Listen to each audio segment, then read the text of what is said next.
Commissioner police Cyberabad VC Sajjanar ने Cyberabad police हुदूद में वाक़ चंदा नगर और मियाँपुर इलाकों में लॉकडाउन पर अमलावरी का जायजा लिया और इत्मीनान का इजहार किया।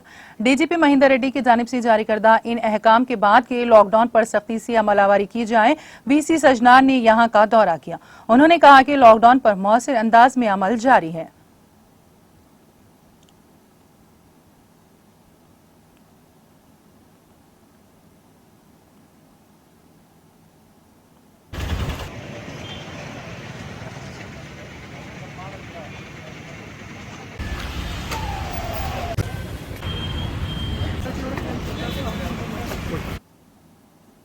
ACP Miyapur, inspector Venkatesh Miyapur, inspector Sanjay RC Puram, మన ఇన్స్పెక్టర్ రాష్ట్రంలో అందరూ కలిసి మియాపూర్, చందానగర్, బిహెచ్ఎల్, ఆర్సిపురం ఏరియాలో తిరగడం జరిగింది.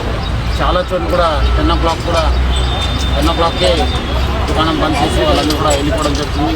వెజిటబుల్ మార్కెటింగ్ ఇన్స్పెక్ట్ చేయడం జరిగింది. చందానగర్లో ఉన్న వెజిటబుల్ మార్కెట్ కూడా మనము ఇన్స్పెక్ట్ చేయడం జరిగింది. ఎక్కడ కూడా పబ్లిక్ మూవ్మెంట్ లేదు. ఇప్పుడు వెళ్తున్న కొన్ని వెహికల్స్ కూడా అక్కడ హైదరాబాద్ నుంచి లేదంటే మన సైబరాబాద్ ఏరియాలో కుకట్పల్లి, కేపీఎస్పీలో ఉన్న షాప్ ఓనర్స్ బంద్ చేసుకుని వెళ్ళిపోవడం జరుగుతుంది. సో దాదాపు 10:45, 11 o'clock దాకా కొంత వెహికల్స్ రద్దీ ఉంటుంది, కానీ తర్వాత ఎటువంటి రద్దీ ఉండలేదు. ప్రజలుగా కోరుతున్నాను, మీరు ఉదయం మీకు ఇచ్చిన 4 గంటల వెసులుబాటులోనే బయటకు రావాలి. తర్వాత 10 గంటల తర్వాత అందరూ కూడా వాళ్ళ ఇంట్లో లాక్డౌన్ కావాలని చెప్పి నేను కోరుతున్నాను.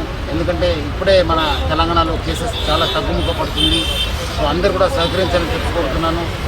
గత 9 days నుంచి మీరు అందరూ కూడా బాగా సహకరించారు. ఇంకా వచ్చే 12 రోజులు కూడా మీరు అందరూ కూడా సహకరించాలి. లాక్డౌన్ని సక్సెస్ఫుల్ చేయాలని చెప్పి కోరుతున్నాను. బయటగా అనవసరం వస్తే డెఫినెట్లీ మీ వెహికల్ సీజ్ కావడం జరుగుతుంది. మీ పైన కేసెస్ కట్టడం జరుగుతుంది. మన ఐపీసీ, మన disaster management act, epidemic disease act కింద దాదాపు ఇప్పటిదాకా 16,000 కేసెస్ కట్టడం జరిగింది. మన 100లో వెహికల్ సీజ్ చేయడం జరిగింది. ప్రజలు అర్థం చేసుకొని ఎవరు కూడా బయట రావద్దు. మీ ఒక సురక్షత కోసమే ఈ లాక్డౌన్ ఇంప్లిమెంట్ చేయడం జరుగుతుంది. మీరు అందరూ కూడా సహకరించాలని చెప్పి నేను